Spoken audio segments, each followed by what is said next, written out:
സരസ്വത്യാ സ്തനദ്വയം അല്ലെ, ഏകമാപാദമധുരം പരമാലോചനാമൃതം. സംഗീതം ആപാദമധുരമാണ്, അർത്ഥം വേണമെന്നില്ല.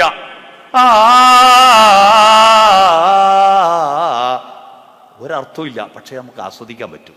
പക്ഷെ തൊട്ടപ്പുറത്തെ വരി വീഴുമ്പോ ആരെയും ഭാവഗായകനാക്കും ആത്മസൗന്ദര്യമാണു നീ എന്ന് പറയുമ്പോൾ അത് സാഹിത്യമായി. ആത്മാവിന്റെ സൗന്ദര്യത്തെ പ്രേമിച്ചു. അന്ന് ONV കുറുപ്പിന്റെ പാട്ട് കേട്ടവരെല്ലാം ആത്മാവിന്റെ സൗന്ദര്യത്തെ പ്രേമിച്ചു. തരള കപോലങ്ങൾ നുള്ളി നോവിക്കാതെ തഴുകാതെ നോക്കി നിൽക്കുന്ന കാമുകനുണ്ടായിരുന്നു.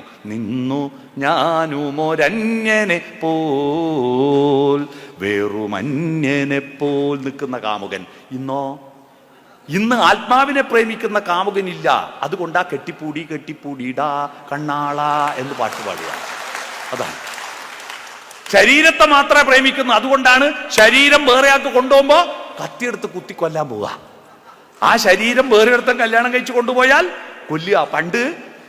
പണ്ട് നമ്മളെ മധു, 90 വയസ്സ് നിൽക്കുന്ന മധു കല്യാണം കഴിച്ചു പോകുന്ന കാമുകിയെ നോക്കിയിട്ട് അലിഞ്ഞു ചേർന്നതിൻ ശേഷമൻ ജീവനെ പിരിഞ്ഞു പോയി നീ എങ്കിലും എന്നും മംഗളം നേരുന്നു ഞാൻ എന്ന് പാടിയിരുന്ന കാമുകനാന്ന് അല്ലേ, മംഗളം നേർന്നിരുന്നു. ഇപ്പത്തെ കാമുകൻ നിനക്ക് മക്കളില്ലാണ്ടായി പോട്ടെ ശപിക്കുക.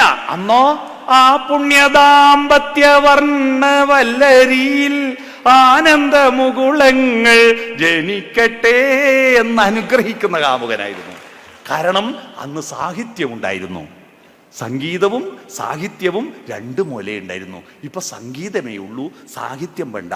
കഴിഞ്ഞ 10 കൊല്ലമായി കേരളത്തിലെ ചെറുപ്പക്കാർ പാടിത്തുള്ളുന്ന പാട്ടിന്റെ അർത്ഥം ഇക്കൊല്ലം ഞാൻ 20 കോളേജിൽ പോയി ചോദിച്ചു. ആ പാട്ടിന്റെ അർത്ഥം പറഞ്ഞാൽ 1000 ഉറുപ്പ്യ ഞാൻ തരാൻ. 1000 ഉറുപ്പ്യ എടുത്ത് കൈ പിടിച്ചിട്ട് ഞാൻ വെല്ലുവിളിച്ചു.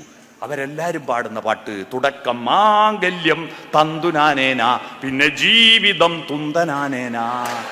മാംഗല്യം തന്തുനാനേന, ജീവിതം തുന്തനാനേന. ഇതർത്ഥം പറഞ്ഞാണെങ്കിൽ 1000 ഉറുപ്പ്യ തരും എന്ന് പറഞ്ഞിട്ട് ഇതുവരെ എൻ്റെ 1000 ഉറുപ്പ്യ ആരും വാങ്ങിയില്ല. ആർക്കും അറിയില്ല.